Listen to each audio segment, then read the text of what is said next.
Brought to you by Agilus Diagnostics. Health test की बात आती है तो मैं भरोसा करता हूँ India's largest diagnostics company Agilus diagnostics. खुद को टेस्ट करते रहो। विजेंद्र गुप्ता कह रहे हैं कि जो नोट कैबिनेट नोट भेजा था वो नकली कैबिनेट नोट है बस मार्शलों के। अरे विजेंद्र गुप्ता जी तो वहाँ मीटिंग में मुझे भी नकली मंत्री बता रहे थे। उसका क्या है? विजेंद्र गुप्ता जी मीटिंग में कह रहे थे तुम कौन हो, तुमका पीए हो। ये विजेंद्र गुप्ता जी हैं। भाई अगर हमारा नोट नकली था तो क्यों लेके गए थे तुम एलजी के पास, और क्यों तुम हमसे मांग रहे थे नोट? जब हमने नोट दे दिया तो कूद के गए विजेंद्र गुप्ता।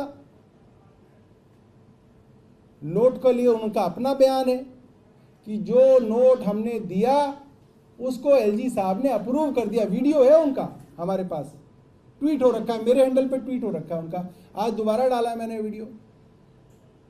आज वो नकली हो गया।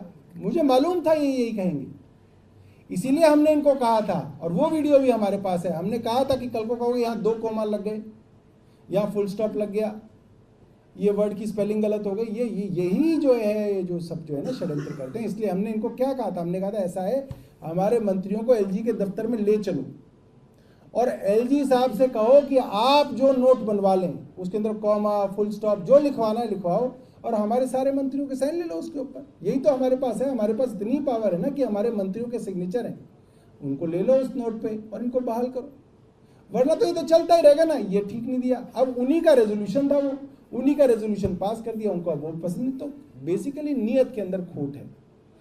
असल बात ये है कि केंद्र सरकार और भारतीय जनता पार्टी ने एक षड्यंत्र के तहत इन 10,500 गरीब लोगों को निकाला है। अब ये इनके गले में फंस गया है मामला, ना निगल पा रहे हैं ना उगल पा रहे हैं, इसलिए डिले कर रहे हैं इस चीज़ को। मगर मैं विजेंद्र गुप्ता जी को बताना चाहता हूँ, पूरी की पूरी दिल्ली इन बस मार्शलों के लिए सड़क पर उतरने के लिए तैयार है। लोगों के सब्र का बांध कुछ दिनों में टूट जाएगा।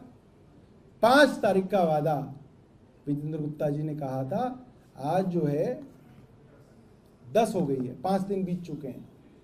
अभी तक एलजी साहब का कोई बयान नहीं आया उसके विषय के अंदर, और ना ही उनकी बहाली का ऑर्डर आया है। और ये वही भारतीय जनता पार्टी है जिसने 5 तारीख को सेक्रेटेरिएट के बाहर ये अफवाह फैला दी थी कि नौकरी लग गई, आप लोग घर जाओ। वरना वो सारे के सारे बस मार्शल विजेंद्र गुप्ता जी के साथ एलजी साहब के दफ्तर पे जाना चाहते थे, मगर उन लोगों को बेवकूफ़ बनाया इन्होंने वहाँ शोर मचा दिया, नौकरी लग गई, सबकी नौकरी पक्की हो गई, घर जाओ। ये इन्होंने षड्यंत्र खेला। मगर अब जो बस मार्शल हैं वो सारी सच्चाई समझ चुके हैं। सर एक सवाल है, 31 साल में पहली बार राजकोषीय घाटे की तरफ दिल्ली सरकार बढ़ रही है, इस पर क्या कहना है? देखिए, ये भारतीय जनता पार्टी का सपना है कि दिल्ली सरकार घाटे की तरफ बढ़ जाए। भारतीय जनता पार्टी के सारे जो राज्य हैं इनके द्वारा शासित, वो हजारों करोड़ रुपए के घाटे में और हजारों करोड़ रुपए का लोन है उनके ऊपर। दिल्ली सरकार के पास रेवेन्यू है और दिल्ली सरकार अपनी सारी की सारी जो सुविधाएं हैं जनता की वो कंटिन्यू करेगी और वो देने के लिए वचनबद्ध हैं। हाँ, ये ज़रूर है कुछ अफसर ये बदमाशी कर रहे हैं, उनकी कोशिश है कि दिल्ली सरकार इस तरह से घाटे में चले जाए, बट वो होगा नहीं।